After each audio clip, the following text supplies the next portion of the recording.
this video, I'm going to show you our beast wide formation. All right, it's basically beast spread. I'm going to show you how this formation really creates alignment conflict for the defense.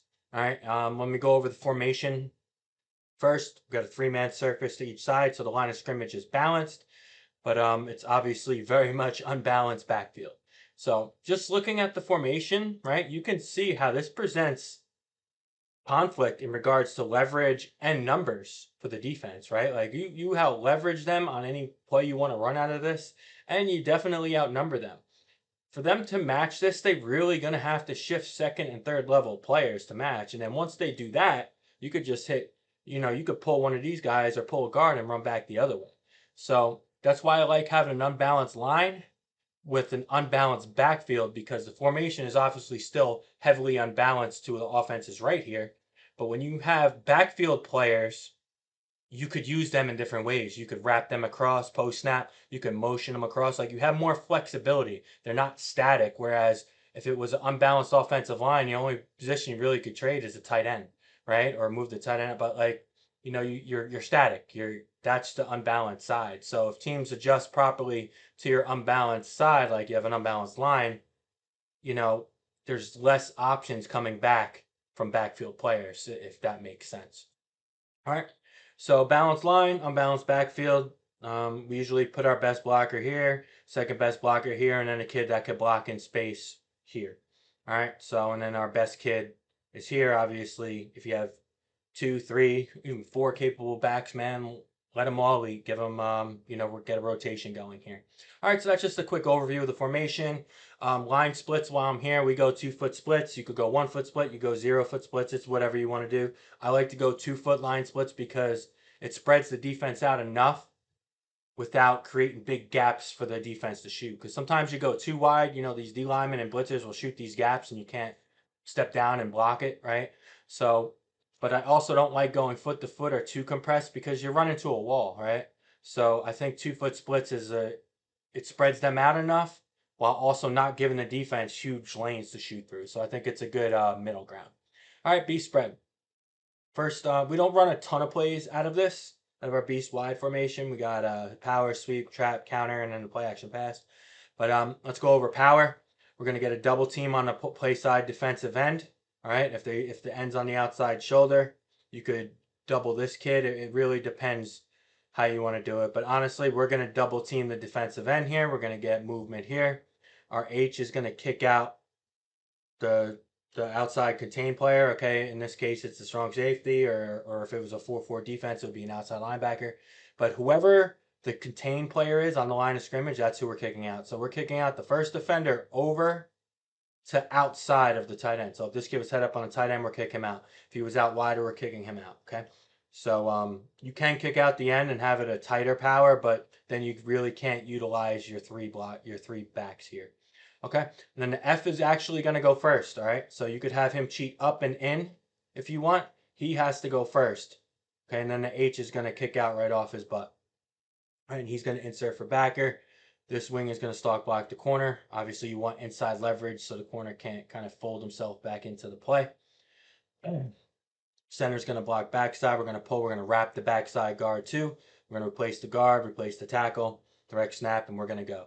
Now, if you're worried about interior penetration, you could tag stay. Okay, have the guard just stay. So if you hear stay, tells the guard he's not pulling, then he could just block inside over free blocking rolls. But if you want, you could pull the backside guard. You get another number there. You don't have to because you're already at 1, 2, 3, 4, 5, 6 guys at the point of attack already. So, having 7 is nice because the defense will not be able to match this number-wise, especially when the line of scrimmage is balanced. So it's nice getting 7, but it's not, if you're having problems with this kid or they're blitzing over your guards, then it might be better to have him just block. Right? Because interior penetration can blow this play up. So you don't have to have him pull, just tag it stay. That'll tell the guard or however lineman you're pulling, no one's pulling. So everyone's just staying. All right, so this is power, direct snap. Aim point is the inside foot of the tight end. We're going to work off the double team. We do want to follow this guard. All right, when the guard pulls and wraps through, we want to cut right off that guard's block. See how we have the lines close. want to tight right off the block of the guard. Now, it's very likely that all these guys get blocked up, so the guard can't just stop or be confused. He's working inside out. First defender, that's a threat, inside to out. That's who he's taking, okay? So if there's no one inside, there's no one over him, we're just going to keep climbing. So make sure he keeps climbing the ladder. If this kid flies out of here, don't chase him, just keep working up. All right, so work inside to out. All right, so that's power. Here's my favorite play out of 𝐕𝐸𝐧. This is great, great play. And I'm going to show you, there's a couple different ways you could block this. All right, you could block this just straight up. You could have everyone, let me just get the tool out. You know what, let me, I'll go through it like this first. What we like to do, we like to crack the contain player with our widest guy, which will be him. We like to arc the next guy for the first linebacker to show. So the wing back is going to block down first. He's going right behind him and arcing for the first defender to show outside, which will probably be this kid flying out. All right, if this right tackle can't cut him off, he's going to work back. Everyone's stepping play side and reaching.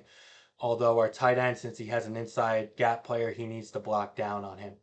And then our H is going to arc for the corner. Why I like doing it like this is because it's going to be hard to block this corner for an extended period of time. If you have the W block him, stock block him, it's likely that this kid will just go around him in enough time to almost make a tackle, or to make the tackle, actually, right? Because these corners, they're going to be up. They're going to be good athletes. They're going to be hard to block in space. He's just going to dip under it or dip or rip outside. So you don't want to block the corners too early because it's really hard to stalk block. They're they're good athletes, right? So that's why I like to block the corners last. So this tailback is right behind the H's block, and if this corner goes out, this corner goes out, H just takes from that way, we cut in, then we bounce it back outside. So it will allow our tailback to just cut off the block of the H. So then you don't have to block the corner for too long. That's why we do it like this. Now let me show you. You can definitely block it like this. Have everyone just reach. Or if he has no threat, you could have him arc around all of them and then reach like that.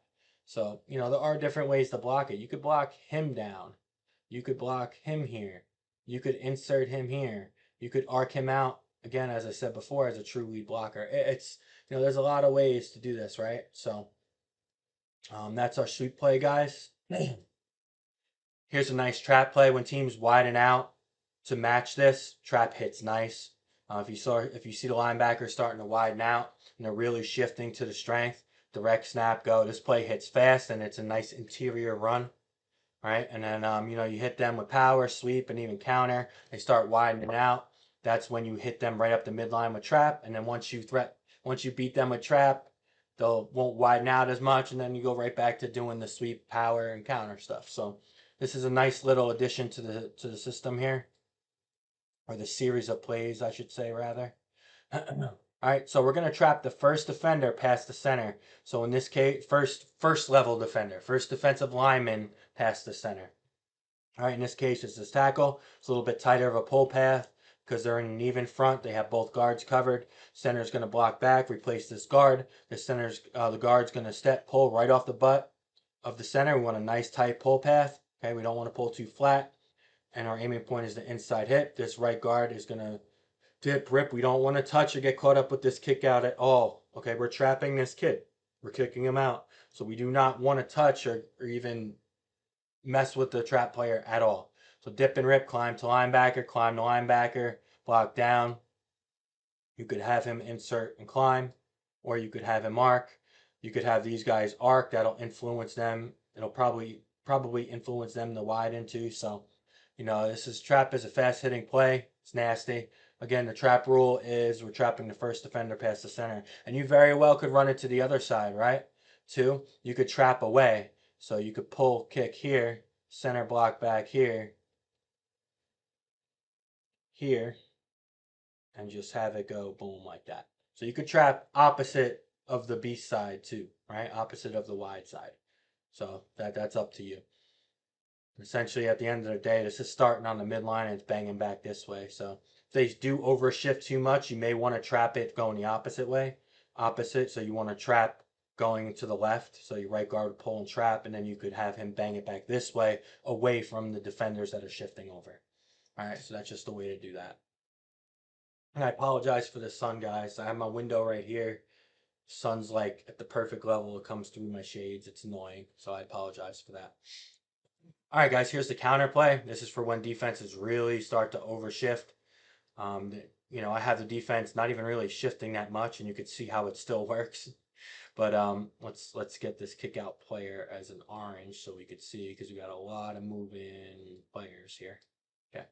All right, so counter blocking rules, we're always gonna double team the D tackle or a C gap player. So any defender over the tackle inside of them, that's who you're double teaming. All right, so we got a guy in our C gap, we're double teaming him. Left guard's gonna base him. The right guard's gonna pull. He's gonna kick out the contain player. If it's I know this is against a 4-4 or 4-3, whatever you want to call it. But if it was against a 5-3, it would be a stand-up end. All right, if it's a 6-2, it would be a wider end here, or a wide outside linebacker or whatever. So you're trapping whoever the contain player is away from this. So you're gonna pull. You're gonna trap this outside linebacker or D end. This H is gonna pull. He's gonna wrap for the first linebacker that shows to the play side. This F is gonna wrap. I'm sorry, the F is gonna get the handoff. This is a double handoff. I was thinking tailback counter, which I'll draw that up for you too while we're here. But I like it, the double handoff, because the flow goes this way, and then you're just going to outnumber them with blockers to the opposite side. So fullback is going to just open up and run this way, right? You want him to get a little bit of depth into the backfield. He's going to take an inside handoff. So the T is going to catch the snap, right? Obviously, you want to make sure we catch the snap, look it in, run downhill this way, handoff here, and then continue out your fake. And then the F is going to follow the H. Okay, so it's just counter. Double team at the point of attack, a kick out, and a backside wrap. So essentially, it's just GH counter, guys. Right? Nothing special. Just running it to one of the off backs. Now, you could run. Let's pretend the T, our best player here, is going to be the ball carrier. So he could take 1, 2, 3 steps. On that third step, plant. As this fullback crosses his face, he can cut back this way. And then now you have 2 lead blockers. So now you got guard, H, and fullback blocker. So I guess you could call it GHF counter, right? You're going to have 2 wrap players and one pull kick guy. So that's another way to do it too. All right. So there's a lot of options in this. You could just hand it to this kid too. You could have them cheat in a little bit, hand it to the wing, and have these 2 lead block. Again, guys, I say it a lot, right? But there's a lot of different ways you could do things. Now, this is a nasty play. All right, this is kind of something, we use something similar, believe it or not, with our wing T, but our back was offset here. We called it rail. But this is a nasty concept, guys. This is a sweep pass, so you're gonna get that. On the third step, you want him to start getting more depth and then to go through his pass reads. All right, the tight end's gonna run a post. He's basically just clearing out and holding that safety. This wing is gonna wheel. Swing is going to wheel up. All right, he's going to take that corner with him. This H is going to wheel around him right here. All right, so you're getting like a double wheel. And the corner is going to run with him. Oh, sorry. The corner is going to run with him. The H is probably going to be wide open. But check the wheel, right? Check the H, I'm sorry, the wingback wheel first, because you want the deep shot, right? You don't want to throw a 10-yard wheel, right? If you could hit a touchdown, go score a touchdown.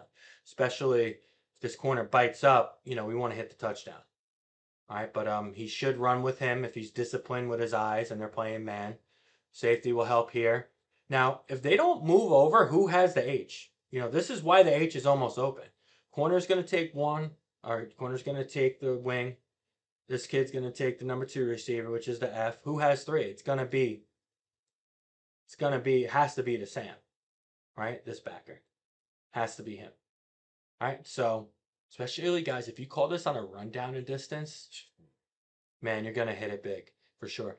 So a lot of times he won't make it out there. He won't get out there in time. It almost serves as a natural rub, first off, the tight end crossing, running his post. And then 2, even if he gets out there, his back is going to be to the ball. So he's not going to be able to really track it. So even if he's in good coverage, he's going to have a hard time tracking the ball. But he's going to be late, and he's not going to be able to cover him. So your H is almost always going to be open on this play. All right? So All right, guys, those are the couple plays out of our beast wide formation. If you want this PDF, shoot me an email, youthfootballonline@gmail.com. I'll shoot it over to you. Hope you enjoyed the video. Good luck this season.